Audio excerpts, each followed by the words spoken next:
കഴിഞ്ഞ ഭാഗത്തിൽ doctor TP. Mehroof രാജുമായുള്ള അഭിമുഖമാണ് നമ്മൾ കണ്ടത്. കൂടുതൽ വിശേഷങ്ങളുമായി അദ്ദേഹത്തോടൊപ്പം ഈ അധ്യായത്തിൽ നമുക്ക് ചേരാം.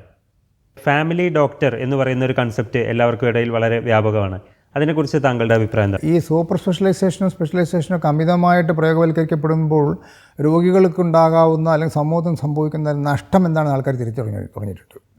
അപ്പോൾ ഒരു ഉദാഹരണത്തിന് ഒരു തലവേദന എന്ന് പറയുന്നത് അത് ന്യൂറോളജിക്കൽ പ്രോബ്ലം ആകാം, ഒരു ENT പ്രോബ്ലം ആകാം, ഒരു ഒഫ്താൽമി കണ്ണുകൊണ്ടിൻ്റെ ഒരു പ്രശ്നമാകാം, ഒരു പല്ലിൻ്റെ പ്രശ്നമാകാം, ഒരു സ്ട്രെസ്സിൻ്റെ പ്രശ്നമാകാം. അങ്ങനെ ധാരാളം കാരണങ്ങളാൽ തലവേദന ഉണ്ടാകാം. അപ്പോൾ അതുകൊണ്ട് രോഗി നേരെ ഒരു ന്യൂറോളജിസ്റ്റിനടുത്ത് അഡ്മിറ്റ് ആകുന്നത് ഒരു അഭിലഷണീയമായ പ്രമാണമല്ല. അപ്പോൾ അതിനാദ്യം അദ്ദേഹത്തിനെ കുറിച്ച് ചെറുപ്പം മുതലേ കണ്ടും കേട്ടും പരിചയമുള്ള ഒരു ഫാമിലി ഡോക്ടർ, അത് ആ കുടുംബത്തിലെ എല്ലാ അംഗങ്ങളെക്കുറിച്ചും അത്യാവശ്യം ഒരു പ്രായോഗികമായി വേണ്ട എല്ലാ വിവരങ്ങളും ശേഖരിച്ചിരിക്കുന്ന ഒരു ഫാമിലി ഡോക്ടർ ആ വീട്ടിൻ്റെ അടുത്തുണ്ടാവും, കുടുംബത്തിൻ്റെ അടുത്തുണ്ടാവും. കുറച്ച് പ്രായമുള്ള ഒരാളുകളായി ആയിരിക്കും. മിക്കവാറും ബേസിക് വൈദ്യശാസ്ത്ര ബിരുദമായിരിക്കും അദ്ദേഹത്തിന് ഉണ്ടാവുക. പക്ഷേ അദ്ദേഹത്തിന് എക്സ്പീരിയൻസ് ഉണ്ട്. മാത്രമല്ല ഈ കുടുംബത്തെക്കുറിച്ചും വ്യക്തിയെക്കുറിച്ചും നല്ല ധാരണയുമുണ്ട്. അയാൾക്ക് സ്ട്രെസ്സുണ്ടോ, അയാൾക്ക് കുടുംബത്തിൽ എന്തെങ്കിലും പാരമ്പര്യ രോഗമുണ്ടോ, അയാളുടെ സാമൂഹ്യ സാമ്പത്തിക വിദ്യാഭ്യാസ പശ്ചാത്തലം എന്താണെന്നൊക്കെ അയാൾക്ക് അറിയാമോ. അപ്പോൾ അങ്ങനെ ഒരാളടുത്ത് ആദ്യം പോയി ചെന്നിട്ട് അദ്ദേഹത്തിന് ഇവാലുവേറ്റ് ചെയ്യാൻ അവസരം കൊടുക്കുക.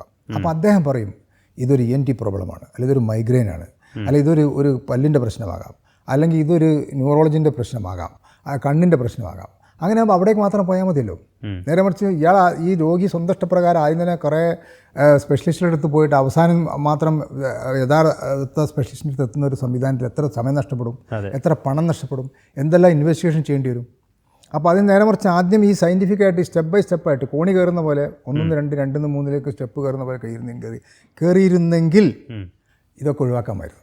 അതുകൊണ്ടാണ് ഈ ഫാമിലി ഡോക്ടർ കൺസെപ്റ്റ് വളരെ പ്രധാനപ്പെട്ടതാണ്. അപ്പോൾ ഫാമിലി ഡോക്ടർക്ക് മാനസികമായിട്ട് ഇവരുടെ അടുപ്പം ഉണ്ടാവുകയും ചെയ്യും. അപ്പോൾ ഈ ഒരു രോഗിയോട് എന്തെങ്കിലും ഒരു കാര്യം പറഞ്ഞാൽ അത് വീട്ടിൽ ആ നിർദ്ദേശം നടപ്പിലാക്കാൻ പറ്റിയ ആളുണ്ടോ എന്നുള്ള ഫാമിലി ഡോക്ടർക്ക് അറിയാം. അങ്ങനെ കുറേ പ്രശ്നങ്ങളുണ്ട്. അതുകൊണ്ട് ഫാമിലി ഡോക്ടർ തീർച്ചയായും നമുക്ക് വളരെയധികം അനിവാര്യമായ ഒരു പദവി തന്നെയാണ്. മാത്രമല്ല വളരെ എളുപ്പത്തിൽ ആക്സസ് ചെയ്യാവുന്ന ഒരു ഡോക്ടർ ഇല്ലാത്തത് കൊണ്ട് ഒരുപാട് അപകടങ്ങളുണ്ട്. പ്രത്യേകിച്ചും പലപ്പോഴും പലരും അജ്ഞത കൊണ്ടാകാം ചിലർ ചെയ്യുന്നത് കണ്ടിട്ടുണ്ട്. ഇപ്പോൾ മകൾക്ക് ഇന്നലെ ഒരു പനി വന്നപ്പോൾ ഡോക്ടർ കൊടുത്ത അതേ മരുന്നെടുത്ത് നാളെ അമ്മ പനി വരുമ്പോൾ അതേ മരുന്നെടുത്ത് ഉപയോഗിക്കുന്നു. ഇത്തരത്തിലുള്ള പ്രശ്നങ്ങളും ഉണ്ടാവില്ലേ? തീർച്ചയായിട്ടും. മാത്രമല്ല ഈ ഓവർ ദി കൗണ്ടർ OTC എന്ന് പറയുമല്ലോ, ഒരു അസുഖം വന്നു കഴിഞ്ഞാൽ നേരത്തെ ഡോക്ടർ പ്രിസ്ക്രിപ്ഷൻ തന്നിട്ടുണ്ട്. അപ്പോൾ അതിനോട് സമാനമായ ലക്ഷണങ്ങളുള്ള വേറെ ഒരു അസുഖം വരുമ്പോൾ അതേ പ്രിസ്ക്രിപ്ഷൻ പോയിട്ട് വീണ്ടും ഡോക്ടറെ കാണിക്കാതെ തന്നെ മരുന്ന് ഷാപ്പ് പോയിട്ട് നേരിട്ട് മരുന്ന് വാങ്ങുന്ന സംവിധാനമുണ്ട്. 2 മരുന്നുകൾ തമ്മിൽ കഴിക്കുമ്പോൾ ഉണ്ടാകുന്ന അപകടങ്ങളെക്കുറിച്ചൊക്കെ പറഞ്ഞു കൊടുക്കാനും ഏറ്റവും പറ്റിയ ഫാമിലി ഡോക്ടറാണ്. അപ്പോൾ അദ്ദേഹത്തിൻ്റെ അടുത്ത് നേരത്തെ പറഞ്ഞു നിർത്തിയൊരു കഥയുണ്ട്, അവിടുന്ന് അങ്ങോട്ട് തുടങ്ങിയാൽ മതി. അതാണ്. അപ്പോൾ ഈ രോഗി അത് വളരെ ഒരു മികച്ചൊരു ആത്മബന്ധത്തിൻ്റെ പ്രശ്നം കൂടിയാണത്. ഒരു ആത്മബന്ധത്തിൻ്റെ പ്രതലത്തിലാണ് ആ ബന്ധം സ്ഥാപിക്കപ്പെടുന്നത്. ചില ആളുകൾ എല്ലാ സാധ്യതകളും ഇപ്പോൾ ഒരു സംശയം വന്നു കഴിഞ്ഞാൽ അതൊരു വലിയ അസുഖമാവുമോ എന്നുള്ള സംശയമുള്ള കുറേ ആളുകളുണ്ട്. ചിലരുണ്ട് എന്ത് വന്നു കഴിഞ്ഞാലും ഒട്ടും മൈൻഡ് ചെയ്യാത്ത ആളുകളുണ്ട്. അത് രണ്ടും അപകടം തന്നെയാണ്. ഒരു അസുഖം വന്നു കഴിഞ്ഞാൽ ഇപ്പോൾ പ്രത്യേകിച്ച് നമുക്ക് കേൾക്കുന്ന മാത്രമേ തന്നെ ആ അസുഖം ചിലപ്പോൾ ഒരു അലാമിങ് സിസ്റ്റം ആയിരിക്കാം, ഒരു സിംറ്റം ആയിരിക്കാം, റെഡ് ഫ്ലാഗ് സൈൻ എന്ന് പറയും. ഇപ്പോൾ ഒരാൾക്ക് കഴിഞ്ഞ ഒരു മാസമായിട്ട് 10 കിലോ തൂക്കം പെട്ടെന്ന് കുറഞ്ഞു എന്നൊരു രോഗി എന്ന് പറയുമ്പോൾ നമ്മൾ പറയുകയാണ് അത് ശ്രദ്ധിക്കണമെന്ന് പറഞ്ഞാൽ അല്ല അത് ഞാൻ കുറച്ച് മറ്റേ സ്ഥലം മാറിപ്പോയിരുന്നു, ഭക്ഷണം ശരിയായില്ല എന്നൊക്കെ പറഞ്ഞാൽ അയാൾ മറ്റ് ചില ഘടകങ്ങൾ കാരണമായിരിക്കും സംഭവിച്ചെന്ന് അത് ലളിതവൽക്കരിക്കും. അപ്പോൾ അയാൾ ചെന്ന് അപകടത്തിലേക്കാണ് അയാൾ പോകുന്നത്, ജ്വാലാമുഖിയുടെ മുനമ്പിലേക്കാണ് അദ്ദേഹം യാത്ര ചെയ്യുന്നത് മനസ്സിലാക്കണം. അപ്പോൾ അതുപോലെ തന്നെയാണ് ഒരു ചെറിയ ഒരു സിംറ്റം വന്നു കഴിഞ്ഞാൽ അതിനെ പർവ്വതീകരിക്കുന്ന രോഗികളുണ്ടാവും. ഒരു തലവേദന വരുമ്പോഴേക്ക് സാർ എനിക്ക് ട്യൂമറാണെന്ന് തോന്നുന്നു, കാരണം അദ്ദേഹം ഒരു വാട്സാപ്പ് യൂണിവേഴ്സിറ്റിയിൽ നിന്നൊക്കെ പഠിച്ചിട്ടുണ്ടാവും, അല്ലെങ്കിൽ ഒരു ആരോഗ്യ മാസികയിൽ കണ്ടിട്ടുണ്ടാവും. ഒരു ട്യൂമർ സ്പെഷ്യൽ മാസിക, ഓരോ മാസത്തിൽ ഓരോ സ്പെഷ്യൽ ഉണ്ടാവുമല്ലോ, കിഡ്നി സ്പെഷ്യൽ, ട്യൂമർ സ്പെഷ്യൽ, തലച്ചോറ് സ്പെഷ്യൽ, ഹൃദയ സ്പെഷ്യലൊക്കെ. അപ്പോൾ അത് കേട്ട് അപ്പോൾ അങ്ങനെ വരുമ്പോൾ അയാൾക്കുള്ള മനസ്സമാനം പോകും. അപ്പോൾ ഈ 2 സംഗതിയുടെ ഇടയിലുള്ള ഒരു സമതുലിതമായ ഒരു മേഖല കണ്ടിച്ചു കൊടുക്കൽ ഈ ഫാമിലി ഡോക്ടർ ഉത്തരവാദിത്തമാണ്. നിങ്ങൾ ആ പറയുന്നതല്ല ശരി, ഇതാണ് ശരി എന്ന് അമിത ആത്മവിശ്വാസമുള്ളവനോടും ഒട്ടും ആത്മവിശ്വാസം ഇല്ലാത്തവനോടും ഒരു ഇക്വാനിമസ് ആയിക്കൊണ്ട് പെരുമാറാൻ ഇയാൾക്ക് ഈ വ്യക്തിക്ക് സാധിക്കും. അത് വളരെ പ്രധാനപ്പെട്ട സംഗതിയാണ്. അതെ, അത് വളരെ ഈസി ആയിട്ട് അപ്രോച്ച് ചെയ്യാവുന്ന ഒരാളാണ് ഒരു ഫാമിലി ഡോക്ടർ എങ്കിൽ എനിക്ക് തോന്നുന്നു താങ്കൾ ഒരുപാട് ഫാമിലികളുടെ ഫാമിലി ഡോക്ടർ ആയിരിക്കും അല്ലേ? തീർച്ചയായും അത് രോഗികൾക്ക് വലിയ സമാധാനമാണ്. രോഗികൾ അവരുടെ അന്യഥ ഒരു അപരിചിതനായ ഒരു പുതിയ ഡോക്ടറോട് അവർ വെളിപ്പെടുത്താൻ ആഗ്രഹിക്കാത്ത പല രഹസ്യ അറിവുകളും നമുക്ക് തരും. കുടുംബാംഗങ്ങളോട് സംസാരിക്കാൻ താല്പര്യം ഉണ്ടാവില്ല, അങ്ങനത്തെ വിവരങ്ങളായിരിക്കാം. അപ്പോൾ അത്രയും രഹസ്യാത്മക സ്വഭാവമുള്ള ആളുകൾ ഭാര്യ ഭർത്താവിനോട് പറയാൻ മടിക്കുന്നു, ഭർത്താവ് ഭാര്യയോട് പറയാൻ മടിക്കുന്നത് അവർ നമ്മളോടാ പറയുക. അപ്പോൾ പിന്നെ നമ്മൾ ഫാമിലി ഡോക്ടർ ഉത്തരവാദിത്തമാണ് ആ ഭാര്യയെ വിളിച്ച് ഭർത്താവ് ഇങ്ങനെ ഒരു കൺസെപ്റ്റ് സങ്കടമുണ്ട്, അല്ല ഭർത്താവിനെ വിളിച്ച് നിങ്ങളുടെ ഭാര്യയ്ക്ക് ഇങ്ങനെ സങ്കടമുണ്ട് എന്ന്, അല്ലെങ്കിൽ ഇങ്ങനെ ഒരു സംശയമുണ്ട് എന്ന് പറഞ്ഞ് ബോധ്യപ്പെടുത്തുകയും അതിനൊരു ശാസ്ത്രീയമായ ഒരു പരിഹാരത്തിലേക്ക് അവരെ നയിക്കുകയും ചെയ്യുക എന്നുള്ള ഈ ഫാമിലി ഡോക്ടർക്ക് സാധിക്കുന്നതാണ്. അതിന് ഫാമിലി ഡോക്ടറുടെ മേലെ ഇവർക്ക് അസാമാന്യമായ വിശ്വാസം ഉണ്ടാവുകയും വേണം. ആ കാര്യങ്ങൾ എളുപ്പമാണ്. അതെ. ഹെൽത്ത് കെയർ മേഖലയെക്കുറിച്ച് നമ്മൾ പറയുമ്പോൾ ഏറ്റവും കൂടുതലായിട്ട് ഉപയോഗിക്കുന്ന 3 പദങ്ങളാണ് പ്രൈമറി, സെക്കൻഡറി, ടെർഷ്യറി എന്നത്. പ്രൈമറി മേഖലയെക്കുറിച്ച് താങ്കളൊരു കാര്യം പറഞ്ഞു, എങ്കിലും വളരെ കൃത്യമായി അതിനെ എങ്ങനെയാണ് നമുക്ക് ഈ 3 വിഭാഗത്തെയും നിർവചിക്കാൻ കഴിയുക? പ്രൈമറി കെയർ എന്ന് പറയുന്നത് ഒരു സമൂഹത്തിൻ്റെ ആരോഗ്യ സംരക്ഷണ മേഖലയിലെ ഏറ്റവും ബേസാണ്, സ്ട്രോങ് ബേസാണത്. ഏറ്റവും ശക്തമായ അടിത്തറയുടെ മേലെ ഏത് സൗധവും നമുക്ക് പടുത്തുയർത്താൻ സാധിക്കുകയുള്ളൂ. പ്രൈമറി കെയർ 4 സെഗ്മെൻറ്റാണ്. അതിൽ preventive, propagative and rehabilitative and curative service. അതിൽ ചികിത്സ എന്ന് പറയുന്നത് 4-1 മാത്രമാണ്. ബാക്കി പരമപ്രധാനമായ മറ്റ് ഈ സെഗ്മെൻറ്റ്സ് എന്ന് പറയുന്നത്, ഘടകങ്ങളെന്ന് പറയുന്നത് അതിന് രോഗപ്രതിരോധം, അവബോധം സൃഷ്ടിക്കുക, പിന്നെ പുനരധിവസിപ്പിക്കുക, റീഹാബിലിറ്റേഷനാണ്. ഇത് ശക്തമായ രീതിയിൽ അതിൻ്റെ കൂടെ ഒന്നുകൂടെ പുതിയതായിട്ട് വന്നിട്ടുണ്ട് പാലിയേറ്റീവ് കെയർ, 5ാമത്തത് പാലിയേറ്റീവ് കെയർ. ഇത് 4 ശക്തമായിട്ടുണ്ടെങ്കിൽ മാത്രമാണ് ആ സമൂഹത്തിലെ ആരോഗ്യ സംരക്ഷണ മേഖല വെൽ റൂട്ടഡ് ആണെന്ന് പറയാം. നേരെ പറഞ്ഞാൽ നമ്മുടെ നാട്ടിൽ ഈ പ്രതിരോധത്തിന് ഈ പ്രിവെൻറ്റീവ് മെഡിസിൻസ് വേണ്ടമാതിരി പ്രയോഗിക്കപ്പെടുന്നില്ല. അതുകൊണ്ടാണ് 30-ാം വയസ്സിലും ഈ 25-ാം വയസ്സിലും നമുക്ക് ഹാർട്ട് അറ്റാക്ക് പേഷ്യൻ്റ് ഉണ്ടാകുന്നത്. അതെ. അല്ലാതെ നമുക്ക് നമ്മൾ കോളറയും അതുപോലെയുള്ള വസൂരിയും പ്രിവെൻറ്റ് ചെയ്യുന്ന പോലെ തന്നെ അതുപോലെ ഈക്വൽ ഇമ്പോർട്ടൻ്റ് ആണ് ഒരു 30 വയസ്സിലുള്ള ഒരു ഹാർട്ട് അറ്റാക്കോ അല്ലെങ്കിൽ ചെറുപ്പത്തിലുണ്ടാകുന്ന ഒരു കിഡ്നി രോഗമോ നമ്മൾ പ്രതിരോധിക്കാൻ നമ്മൾ മറന്നുപോയിട്ടുണ്ട്. ഒരു രോഗി 2 കിഡ്നി നഷ്ടപ്പെട്ടു പോയിട്ട് അത് ക്രോണിക് റീനൽ ഫെയിലിയർ ആണെങ്കിൽ അയാൾ 10-15 വർഷം അല്ലെങ്കിൽ ഈ അനാരോഗ്യകരമായ ജീവിതശൈലിയും കൊണ്ട് ജീവിക്കണം. ആ സമയത്ത് സമൂഹം ഇടപെടുന്നില്ല.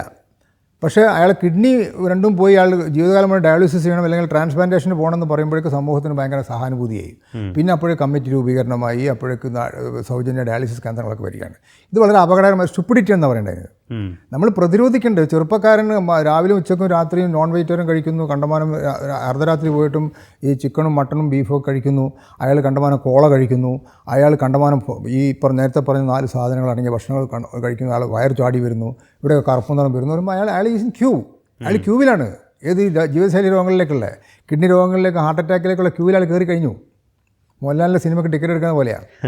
ആ സമയത്ത് ആ ക്യൂവിൽ നിൽക്കുമ്പോൾ ഇത് നമ്മൾ തിരിച്ചറിയുന്നില്ല. നമ്മളെ വീട്ടിലെ സ്വീകരണ മുറിയിൽ തന്നെ റിമോട്ടുമായിട്ടിരുന്ന് രാവിലെ മുതൽ വൈകുന്നേരം വരെ ക്രിക്കറ്റ് കാണുന്ന കുട്ടി, അപ്പോഴൊക്കെ നട്ട്സ് കുറിക്കുന്ന ഒരു കുട്ടി ഉണ്ടെങ്കിൽ അവന് ഇളകുന്നില്ല. അവൻ റിമോട്ടാണ്, അവൻ എഴുന്നേറ്റ് പോയിട്ട് സ്വിച്ച് ഓഫ് ചെയ്യുകയും ചെയ്യുന്നില്ല. അവൻ ക്യൂവിലാണ്. അത് നമ്മുടെ മൂക്കിൻ്റെ കീഴാണ് നടക്കുന്ന സംഭവം. അവൻ്റെ അച്ഛനും അമ്മയ്ക്കും നേരമില്ല പോട്ടെ, അവൻ്റെ വീട്ടിലൊരു വയോജനം, അവൻ്റെ മുത്തശ്ശനോ മുത്തശ്ശിയോ ഉണ്ടല്ലോ, ആരെങ്കിലും അത് എതിർക്കുന്നുണ്ടോ? ഇല്ലല്ലോ. ആഴ്ചയിൽ 7 ദിവസവും ബിരിയാണി കഴിക്കുന്ന ഒരു കുട്ടിയുണ്ടെങ്കിൽ അത് ആരെങ്കിലും എതിർക്കുന്നുണ്ടോ? ഈ ബിരിയാണിയും മട്ടൺ ബിരിയാണിയും ചിക്കൻ ബിരിയാണിയും ബീഫും എല്ലാം കഴിച്ചതിന് ശേഷം വീണ്ടും പോയിട്ട് ഒരു ലൈവ് ലഡു 2 കഴിക്കുന്നു, ഒരു ഐസ്ക്രീം കഴിക്കുന്നു, പുഡിങ് കഴിക്കുന്നു. ഈ കുട്ടി 2200 കലോറി ഒരു നേരം കഴിക്കുക. ആകെ അനുവദിക്കപ്പെട്ട 2200 കലോറിയാണ് ഒരു ദിവസത്തേക്ക്. അത് ഉച്ചക്ക് മാത്രം കഴിക്കുക. ആരെങ്കിലും തടയുന്നുണ്ടോ? ഇതൊക്കെ പ്രിവെൻഷനാണ്. പ്രൈമറി കെയർ പോയതിൻ്റെ പ്രശ്നങ്ങൾ ഇതൊക്കെ. ഈ പ്രൈമറി കെയർ നഷ്ടപ്പെട്ട് ഇപ്പോൾ ടെർഷ്യറിയിലാണ് കൂടുതലായിട്ടും കേരളം ഇപ്പോൾ പോയിക്കൊണ്ടിരിക്കുന്നത്. അതിനെ എങ്ങനെയാണ് കാണുന്നത്? അതും ഈ നമ്മൾ നേരത്തെ പറഞ്ഞൊരു ഭാഗമാണ്. അത് മിസ്കൺസെപ്റ്റാണ്. ശരിയായ ആരോഗ്യ അവബോധം, എങ്ങനെയാണ് ആരോഗ്യം നേടിയെടുക്കേണ്ടത് എന്നുള്ള ധാരണ ഇല്ലാത്തവരുടെ പ്രശ്നമാണത്. അപ്പോൾ ആരോഗ്യം കാശ് കൊടുത്ത് വാങ്ങാം. ഇപ്പം എനിക്ക് ആർട്ട് പോയിക്കോട്ടെ, ഞാൻ വലിയ സ്റ്റാർ ഹോസ്പിറ്റലിൽ എനിക്ക് ഇൻഷുറൻസ് ഉണ്ട്, പണമുണ്ട്, 10 ലക്ഷത്തിന് ഇൻഷുറൻസ് ഉണ്ട്, അതിന് പ്രശ്നമില്ല എന്ന് കരുതുന്ന രീതിയിൽ അങ്ങനെ ആയിപ്പോയി ആളുകൾ. അപ്പോൾ ഇത് മദ്യപാനം ആരോഗ്യത്തിന് അപകടമാണെന്ന് അറിഞ്ഞുകൊണ്ടും വെള്ളടിക്കുന്ന ആൾക്കാരുണ്ടല്ലോ. സിഗരറ്റ് സ്മോക്കിംഗ് ഇൻജൂറിയസ് ഹെൽത്ത്, എന്നാലും സിഗരറ്റ് വലിക്കുന്നവരുണ്ട് എന്ന് പറഞ്ഞാൽ വേറൊരു സംഗതിയാണിത്. അപ്പോൾ അത് പാടില്ല. അപ്പോൾ ഈ പ്രാഥമിക പ്രിവെൻഷൻ ചെയ്യുക, പിന്നെ ആരോഗ്യമായിട്ടുള്ള ഒരു അസുഖം വന്നു കഴിഞ്ഞാൽ ആ അസുഖത്തെക്കുറിച്ച് പഠിക്കുക, തൻ്റെ ഫാമിലി ഡോക്ടറുമായിട്ട് ഈ ഒരു പ്രമേഹം വന്നാൽ എങ്ങനെ ജീവിക്കണം, നമ്മൾ ജീവിതശൈലി എങ്ങനെ മാറ്റണം എന്ന് ചോദിച്ച് മനസ്സിലാക്കുക. ഒരു പ്രഷർ വന്നു കഴിഞ്ഞാൽ എന്തൊക്കെ ഗുളിക കഴിക്കണം, ഈ ഗുളികയ്ക്ക് റിയാക്ഷൻസ് ഉണ്ടോ, സൈഡ് ഇഫക്ട്സ് ഉണ്ടോ, ഇൻട്രാക്ഷൻസ് വരുമോ എന്ന് പറഞ്ഞ് മനസ്സിലാക്കുക. അതിന് ആരോഗ്യപരമായ ബോധം നമ്മൾ നേടണം. പക്ഷെ ആളുകളിപ്പോൾ പഠിക്കുന്നത് ഗൂഗിളിൽ നോക്കിയാണ്. അതുകൊണ്ട് ഇല്ലാത്ത അസുഖങ്ങൾ പോലും ഉണ്ടെന്ന് തോന്നും. അതെ അതെ. ഇപ്പോൾ സോ മച്ച് സോ, അതായത് പ്രമേഹത്തിന് ഗുളിക കഴിച്ചാൽ കിഡ്നി പോകുമെന്ന് പറയുന്ന ആൾക്കാരുണ്ട്, വിദ്യാസമ്പന്നർ വരെ. അയാൾ ഗുളിക കഴിച്ചിട്ടില്ലെങ്കിലാണ് കിഡ്നി പോകുന്നത്. തിരിച്ചാണ് ആൾക്കാരുടെ. അതെ അതെ. അതാണ് രോഗികളുടെയും മറ്റ് ആളുകളുടെയും കാര്യം പറയുന്നത് പോലെ തന്നെയാണ് ഡോക്ടർമാരുടെ കാര്യവും. ഇപ്പോൾ താങ്കളൊരു ഡോക്ടറാണ്, വളരെ വർഷങ്ങളായിട്ട് പ്രാക്ടീസ് ചെയ്യുന്ന ഒരു ഡോക്ടറാണ്. മെഡിക്കൽ രംഗത്ത്, മെഡിക്കൽ വിദ്യാഭ്യാസ രംഗത്ത് എന്തെങ്കിലും മാറ്റങ്ങൾ കാര്യമായിട്ട് ആവശ്യമുണ്ടെന്ന് താങ്കൾക്ക് തോന്നുന്നു? വൈദ്യശാസ്ത്ര മേഖലയിലുള്ള സിലബസിലൊക്കെ വലിയ മാറ്റങ്ങൾ വരുത്തണം. ഇപ്പം വേറൊരു കാര്യം കൂടെ പറയട്ടെ, ഡോക്ടർ ജോലി എന്ന് പറയുന്നത് ബുദ്ധി അധികം വേണ്ട ജോലിയല്ല. It is not an intellectual profession. അതിൽ നമ്മുടെ എഫക്റ്റീവ് ഡൊമൈനാണ്, നമ്മുടെ വൈകാരികതയ്ക്കാണ് അവിടെ ഊന്നൽ വേണ്ടത്. അവരുടെ കണ്ണുനീരും വേദനയും കഷ്ടപ്പാടും കാണുമ്പോൾ നമ്മുടെ ഉള്ളിൽ യാതൊരു ചലനവും സംഭവിക്കുന്നില്ലെങ്കിൽ is not entitled to become a doctor. See, അപ്പം ഡോക്ടർ ജോലിക്ക് വേണ്ടത് അവന് നല്ല മസ്തിഷ്കത്തിൽ ഈ പറഞ്ഞ വൈകാരികതയാണ്, എഫക്റ്റീവ് ഡൊമൈൻ, അനുതാപം, അനുകമ്പ, സഹാനുഭൂതിയൊക്കെ ഉണ്ടല്ലോ. ഇതെനിക്കും സംഭവിക്കാം എന്നുള്ളത്. അപ്പം നമ്മുടെ നാട്ടിലുള്ള സിസ്റ്റം എങ്ങനെയാണെന്ന് വെച്ചാൽ, നല്ല പഠനമികമുള്ള ആൾക്കാരെല്ലാം കുട്ടികളെ കാട്ടി തെളിച്ച് ഡോക്ടറാക്കുകയാണ്. പലപ്പോഴും അയാളുടെ താല്പര്യത്തിന് വിരുദ്ധമായിരിക്കാം, അച്ഛൻ്റെയും അമ്മയുടെയും നിർബന്ധം കൊണ്ടായിരിക്കും ഇതൊക്കെ ചെയ്യുന്നത്. അപ്പോൾ ഒന്നാമത് ഈ ജോലിയോട് പാഷനുള്ള, അതിനോട് താല്പര്യമുള്ള ആളുകൾ കുട്ടികളെ മാത്രം കൊണ്ടുവരിക. സ്വന്തം സമൂഹത്തെക്കുറിച്ച് ശരിക്കുള്ള ബോധം എന്ന് പറഞ്ഞു കഴിഞ്ഞാൽ, സമൂഹത്തിലുള്ള പാർശ്വവൽക്കരണത്തെക്കുറിച്ചും കഷ്ടപ്പാടുള്ളവരെക്കുറിച്ചും ആദിവാസികളടക്കമുള്ള ആളുകൾ, ഭിന്നശേഷിക്കാർ, ഗുരുതരമായ രോഗം ബാധിച്ച് മരിക്കാൻ വിധിക്കപ്പെട്ട ആളുകൾ, അങ്ങനെയുള്ള ആളുകളെല്ലാം ഈ സമൂഹത്തിൻ്റെ ഭാഗമാണെന്ന് അറിഞ്ഞിരിക്കുക. അല്ല കാശുള്ളവൻ മാത്രമാണ് രോഗി എന്നുള്ള ധാരണ പാടില്ല. പിന്നെ വൈദ്യശാസ്ത്രം, ഈ ഡോക്ടർ ജോലി എന്ന് പറയുന്നത് നല്ല പണം കിട്ടുവാനും നല്ല പദവി ഉണ്ടാകുവാനും ഉള്ള ഒരു എളുപ്പപ്പണിയാണെന്നുള്ള ധാരണ ഇന്ന് ആദ്യമേ മാറേണ്ടതായിട്ടുണ്ട്. പിന്നെ അതിനേക്കാളും പ്രധാനമായിട്ട് ഇന്നത്തെ ഡോക്ടർമാർക്ക് വേണ്ട കാര്യം കമ്മ്യൂണിക്കേഷൻ സ്കില്ലാണ്. പലപ്പോഴും ഈ ചെറുപ്പം മുതലേ ഈ പഠനമികമുള്ള കുട്ടിയെ ഈ കോമ്പറ്റേറ്റീവ് എക്സാമിനേഷന് വേണ്ടിയുള്ള ക്യാമ്പുകളിലേക്കും കോച്ചിങ് സെൻറ്ററിലേക്കും പറഞ്ഞയച്ചുകൊണ്ട് അവർക്ക് വൈഡായിട്ട് റീഡിങ് ഉണ്ടാവില്ല, സാമൂഹിക സാക്ഷരത ഉണ്ടാവില്ല, അവർക്ക് സാമൂഹികമായിട്ടുള്ള ഒരു പ്രതിഭാസങ്ങൾ അവരുടെ ഉള്ളിൽ കയറിയിട്ടുണ്ടാവില്ല. അവർക്കൊക്കെ പഠിക്കുക മാത്രമാണ്, ഉല്ലാസവും ഇല്ല. അപ്പോൾ അവർക്ക് സ്ട്രെസ്സ് കണ്ടമാനുണ്ടാകും. അതിൻ്റെ പുറമെ ലാംഗ്വേജിൻ്റെ മേലെ അവർക്ക് കമാൻഡ് കുറയും. ലാംഗ്വേജ് പ്രത്യേകിച്ചും ഈ മലയാളം അവഗണിക്കുന്നതുകൊണ്ട് രോഗികളെല്ലാം ഇംഗ്ലീഷ് പഠിച്ചു വരുന്നവരല്ലോ. അപ്പോൾ രോഗിയോട് മലയാളത്തിൽ പറഞ്ഞു ബോധ്യപ്പെടുത്തി. അപ്പോൾ സ്വന്തം ഭാഷ, മാതൃഭാഷയിലെ കമാൻഡ് വളരെ കുറഞ്ഞ കുട്ടികളാണ്. അതുകൊണ്ടാണ് പലരും കമ്മ്യൂണിക്കേഷൻ സ്കില്ലാത്തത്. നമ്മുടെ നാട്ടിൽ ഇപ്പോൾ അടുത്ത കാലത്ത് കാണുന്ന ഈ വർദ്ധിച്ചു വരുന്ന ഈ ഡോക്ടർ രോഗി സംഘർഷവും ആസ്പത്രിക്കെതിരെയുള്ള അതിക്രമങ്ങളൊക്കെ വരുന്നതിൻ്റെ പല കാരണങ്ങളിൽ ഒരു പ്രധാനപ്പെട്ട കാരണം ഡോക്ടർമാരുടെയും ആരോഗ്യ പ്രവർത്തകരുടെയും ലാക്ക് ഓഫ് കമ്മ്യൂണിക്കേഷൻ സ്കില്ലാണ്. അത് വളരെ പ്രധാനപ്പെട്ടതാണ്. ഒരു രോഗി വരുമ്പോൾ അയാളെപ്പോൾ സ്ട്രെസ്സിലായിരിക്കും, അയാളുടെ ബൈസ്റ്റാൻഡർ അതിനേക്കാളും സ്ട്രെസ്സിലായിരിക്കും. അപ്പോൾ നമ്മൾ അയാൾ ചിലപ്പോൾ വളരെ അസ്ഥാനത്തായ അല്ലെങ്കിൽ ജടിലമായ ചോദ്യമൊക്കെ ചോദിച്ചേക്കാം. പക്ഷെ നമ്മൾ ആ സമയത്ത് കാഷ്വാലിറ്റിയിൽ വർക്ക് ചെയ്യുമ്പോൾ നമ്മുടെ സ്ട്രെസ് കൊണ്ടും നമ്മുടെ തിരക്ക് കൊണ്ടും നമ്മൾ അയാളെ അവഗണിക്കാൻ ശ്രമിക്കരുത്. That has to be addressed. അതെ, അത് പലപ്പോഴും ഈ രോഗികളെ ഏറ്റവും മോശമായ, അവർക്ക് ഏറ്റവും ഭവിഷ്യത്തുണ്ടാക്കാൻ സാധ്യതയുള്ള വാർത്തകളാണ് ഡോക്ടറിൽ നിന്നും പലപ്പോഴും കേൾക്കുന്നത്. ഈ കമ്മ്യൂണിക്കേഷൻ സ്കില്ലിനെ കുറിച്ച് പറയുമ്പോൾ പറഞ്ഞു കേട്ടിട്ടുള്ള ഒരു കാര്യം, how to break a bad news എന്ന് പറയുന്ന ഒരു കാര്യമുണ്ടല്ലോ, അതെങ്ങനെയാണ്? തീർച്ചയായിട്ടും ഇപ്പോൾ നമ്മൾ ഒരാളുടെ ഏക മകനായിരിക്കാം, ഏക മകളായിരിക്കാം, ആ കുട്ടികൾ മരിക്കുകയായിരിക്കും, അല്ലെങ്കിൽ മരിച്ചുകൊണ്ടിരിക്കുകയായിരിക്കും, അല്ലെങ്കിൽ മരിച്ചു കഴിഞ്ഞിട്ടുണ്ടാകാം. അല്ലെങ്കിൽ നമുക്ക് ഒരു നല്ല ആരോഗ്യമായിട്ട് വന്ന ഒരു ആരോഗ്യമുള്ള ഒരാൾ ഒരു നിൽക്കാത്ത പനിയായിട്ട് വന്നപ്പോൾ അയാൾക്കുണ്ടാകുന്ന ഒരു ചിലപ്പോൾ ലുക്കീമിയ ഡയഗ്നോസ് ചെയ്തിട്ടുണ്ടാവും, അല്ലെങ്കിൽ ഉള്ളൊരു ക്യാൻസർ ഡയഗ്നോസ് ചെയ്തിട്ടുണ്ടാവും. മുമ്പിലിരിക്കുന്നവർക്ക് ആ പ്രശ്നം മനസ്സിലാവും. അവർ വെച്ച് ചെറിയ വല്ല പനിയായിരിക്കാൻ വരുന്നതാണ്. അപ്പം നമ്മൾ ഈ പ്രശ്നം അവരുടെ മനസ്സിലേക്ക് ഇത് ഇത് ടെസ്റ്റൊക്കെ കിട്ടി, നിങ്ങൾക്ക് ലുക്കീമിയാണ് എന്ന് പറയാൻ പാടില്ല. അത് നമ്മുടെ കോമൺ സെൻസ് ഉപയോഗിച്ച് ആ രോഗിയുടെ ആ ഗിവൺ സർക്കംസ്റ്റൻസിൽ ആ രോഗിയോട് വളരെ സാവധാനത്തിൽ പറഞ്ഞ് ഇങ്ങനെ നമ്മൾ വളഞ്ഞ് വന്നിട്ട് ഇങ്ങനെ മെല്ലെ അതിലേക്ക് കൊണ്ടുവരണത്. അതൊരു ആർട്ടാണത്, ഒരു സ്കില്ലാണത്. ഈ ഡോക്ടർമാരെ ആക്രമിക്കപ്പെടുന്ന കാര്യം പറയുമ്പോൾ IMA അടക്കമുള്ള സംഘടനയൊക്കെ ഒരുപാട് പ്രശ്നങ്ങൾ അതേക്കുറിച്ച് ചൂണ്ടിക്കാണിച്ചിട്ടുണ്ട്. അപ്പോൾ താങ്കൾക്ക് എപ്പോഴെങ്കിലും ജീവിതത്തിൽ അത്തരത്തിലുള്ള എന്തെങ്കിലും ഒരു മോശം അനുഭവം ഉണ്ടായിട്ടുണ്ടോ? ഭാഗ്യവശാൽ ഉണ്ടായിട്ടില്ല. ഞാൻ ഇത്രയും കാലം, എനിക്ക് 45-ാമത്തെ വർഷമാണ് ഞാനിപ്പോൾ ഡോക്ടറായിട്ട്. ഇന്ന് വരെ ഞാൻ പലപ്പോഴും പല ബാഡ് ന്യൂസും നമുക്ക് റിവീൽ ചെയ്യേണ്ടി വരും. നമ്മളെ കൺസൾട്ടിങ് വരുമ്പോൾ നമുക്ക് ഒരു വയറ്റിലെ ക്യാൻസർ കണ്ടു, ക്രോണിക് ലിവർ ഡിസീസ്, സിറോസിസ് കണ്ടു, ലിവർ ക്യാൻസറാണ്. ഇതൊക്കെ റിവീൽ ചെയ്യുമ്പോഴും ഇന്ന് വരെ by the grace of God അങ്ങനെ ഒരു അനുഭവം ഉണ്ടായിട്ടില്ല.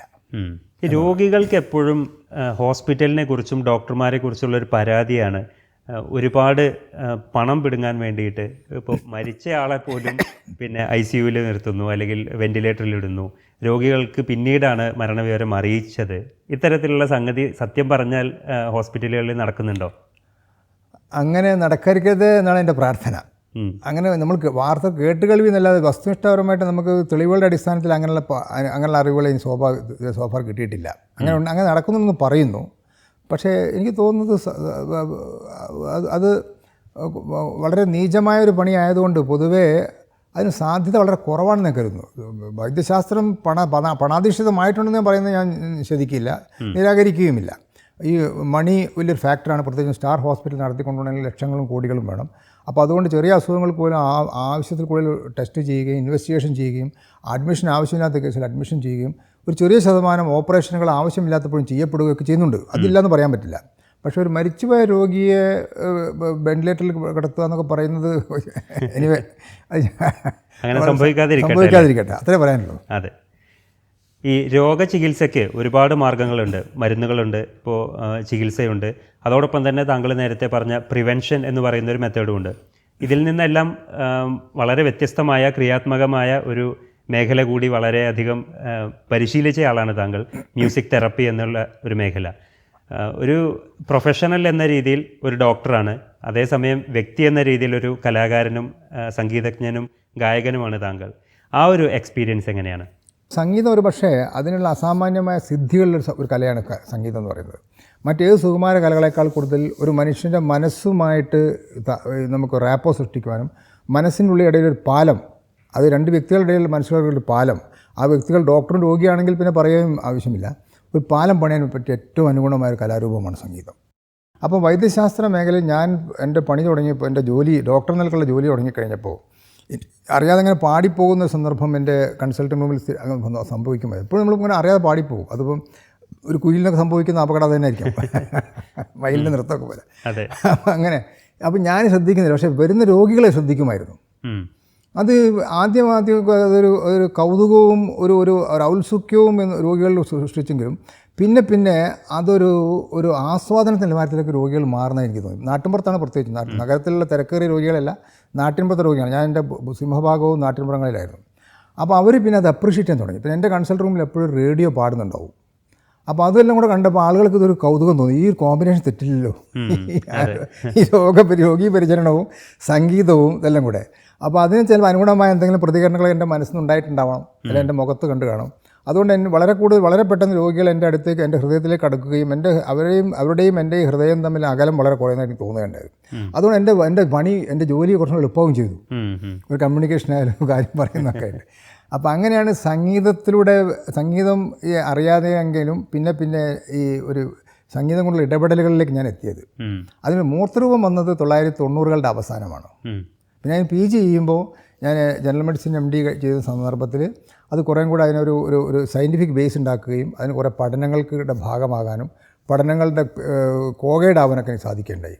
അങ്ങനെ അന്ന് മുതൽ പിന്നെ അതോടുകൂടി സംഗീതത്തിന് മനുഷ്യൻ്റെ മനസ്സിൽ സൃഷ്ടിക്കാവുന്ന, രോഗിയുടെ മനസ്സിൽ സൃഷ്ടിക്കാവുന്ന നിഷേധഭാവങ്ങൾ, ഈ വിഷാദം, സ്ട്രെസ്സ്, ആങ്സൈറ്റി, വിരസത, ഇതിനൊക്കെ ഈ രോഗികൾക്ക് ഈ സംഗീതം ഉപയോഗിച്ചുകൊണ്ട് അവർ ഇടപെടുകയാണെങ്കിൽ പലപ്പോഴും അവർക്ക് പലരിലും നല്ല ശതമാനം നല്ല പ്രതികരണ അനുഭവം, നല്ല റിസൾട്ട് കണ്ടിട്ടുണ്ട്. അങ്ങനെയാണ് ഞാൻ ഈ മേഖലയിലേക്ക് കടന്നു വന്നത് പറയാം. എങ്ങനെയായിരുന്നു ആ ഒരു തെറപ്പിയുടെ ഒരു രീതികൾ എങ്ങനെയായിരുന്നു? അത് തെറപ്പി എന്ന് പറയുന്നത് ഓരോ രോഗിക്കും വേണ്ട രീതിയിലാണ്. അപ്പോൾ നമ്മൾ സാധാരണ ഇപ്പോൾ സ്ട്രെസ്സൊക്കെ ഉള്ള രോഗിയാണെന്നുണ്ടെങ്കിൽ അവരെ മനസ്സിലാക്കി, അവരുടെ സാംസ്കാരിക, വിദ്യാഭ്യാസ, സാമൂഹിക, കുടുംബ പശ്ചാത്തലമൊക്കെ മനസ്സിലാക്കി എന്ത് തരം സംഗീതമായിരിക്കും അവർക്ക് താല്പര്യമുള്ളതെന്ന് അവരിൽ ചോദിച്ച് മനസ്സിലാക്കും. അങ്ങനെ മ്യൂസിക് പ്രിസ്ക്രിപ്ഷനാണത്.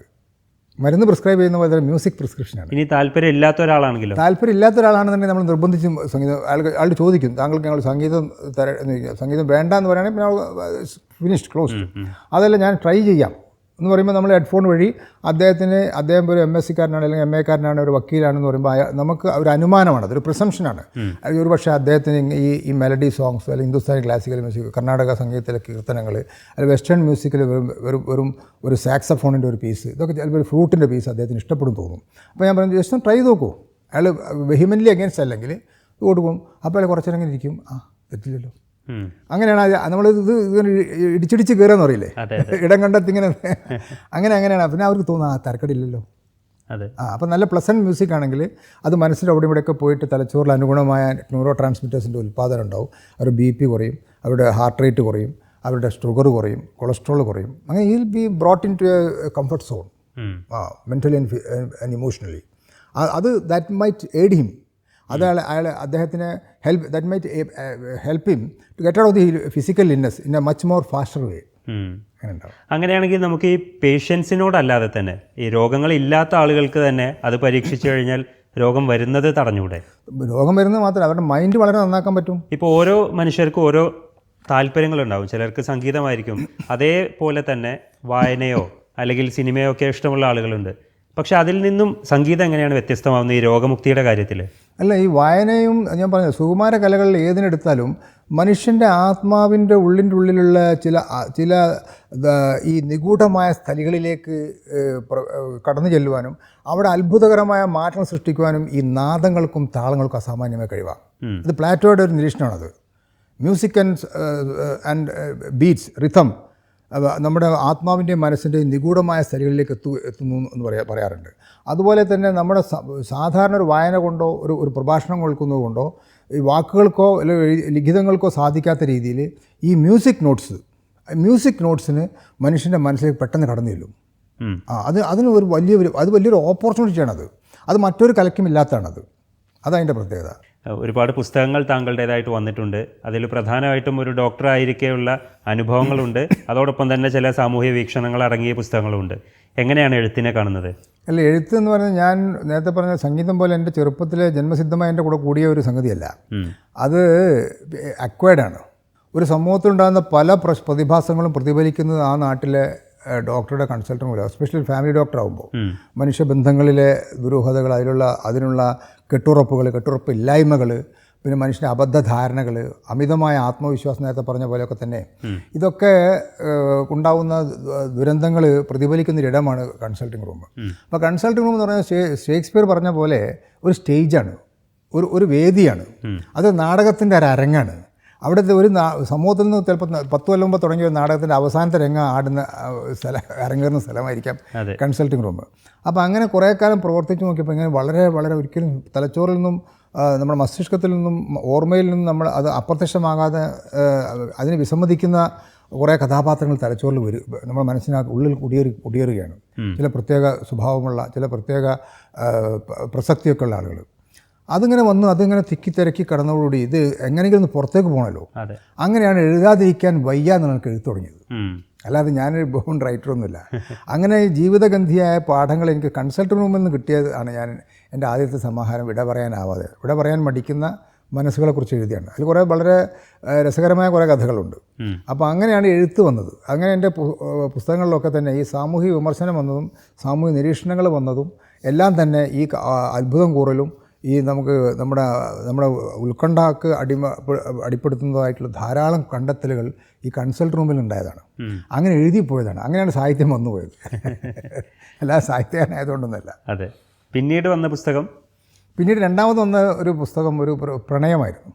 അത് പഠിക്കുന്ന കാലത്തുണ്ടായ ഒരു പ്രണയത്തെ കുറച്ചും കൂടെ ഒന്ന് മാഗ്നിഫൈ ചെയ്തിട്ട് അത് ഒരു സംഗീതത്തിൻ്റെയും ഒരു നൃത്തത്തിൻ്റെയും അകമ്പടിയോട് കൂടി അവതരിപ്പിച്ചാണത്. സംഗീതത്തിൽ താല്പര്യനായ ഒരു മെഡിക്കൽ സ്റ്റുഡൻറ്റും ഒരു നൃത്തത്തിൽ വല്ലാതെ വലിപ്പത്തിലുള്ള നല്ല കഴിവുള്ള ശേഷിയുള്ള ഒരു വിദ്യാർത്ഥിനിയും തമ്മിലുള്ള ഒരു ഗാഢമായ പ്രണയം. അത് പ്രണയം നഷ്ടപ്പെട്ടു പോകുന്ന പ്രണയമാണ്. അപ്പം നഷ്ടപ്പെട്ട പ്രണയമാണല്ലോ എപ്പോഴും നമ്മുടെ ഉള്ളിൽ മധുരനമ്പരമായിട്ട് അവശേഷിക്കാതെ. പൂട്ട പ്രണയം നമ്മൾ അതോട് തീർന്ന്. അങ്ങനെ അതിനെക്കുറിച്ച് എഴുതി. അതും സാന്ദ്രരാഗങ്ങളുടെ പൂക്കാലം എന്ന് പറയുന്ന പുസ്തകം എഴുതി. അതും കുറേ ചർച്ച ചെയ്യപ്പെട്ടൊരു പുസ്തകമാണ്. ചെറിയ പുസ്തകം അതൊക്കെ.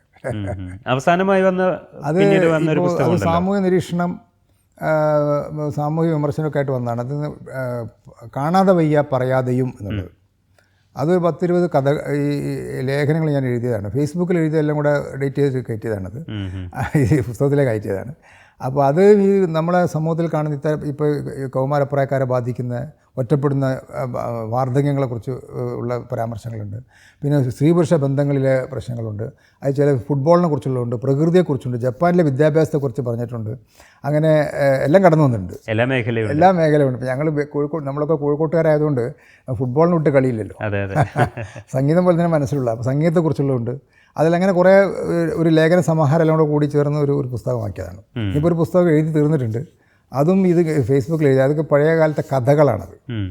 ബാല്യത്തിൽ കേട്ടും കണ്ടും വളർന്ന അന്നത്തെ കാലഘട്ടത്തിൽ ചില കഥാപാത്രങ്ങൾ, ഓർമ്മയിൽ നിന്ന് ഇപ്പോഴും ജീവൻ നിൽക്കുന്ന കഥാപാത്രങ്ങൾ, അതൊരു 10-40 കഥകളുണ്ട്. അത് എന്ന് കുറച്ച് 10-25 എടുത്തിട്ട് ഒരു പുസ്തകമാക്കുകയാണ്. അപ്പോൾ ഒരുപാട് ക്രിയാത്മകമായ മേഖലകളിലൂടെയാണ് കടന്നു പോകുന്നത് അല്ലേ? അങ്ങനെ തീർച്ചയായിട്ടും. By the grace of God. അതെ. അപ്പോൾ ഇത്രയും വർഷത്തെ ഒരു ഡോക്ടർ എന്ന രീതിയിലുള്ള തൻ്റെ അനുഭവങ്ങൾ പങ്കുവെക്കുകയും അതോടൊപ്പം ഇതുവരെ ആരോഗ്യ മേഖലയിൽ നടന്നുകൊണ്ടിരിക്കുന്ന മാറ്റങ്ങളെക്കുറിച്ചും ഇനി നമ്മൾ പുലർത്തേണ്ട ജാഗ്രതയെക്കുറിച്ചും വളരെ വിശദമായിട്ടും ദീർഘമായും താങ്കൾ സംസാരിച്ചു. വളരെ നന്ദി. Thank you.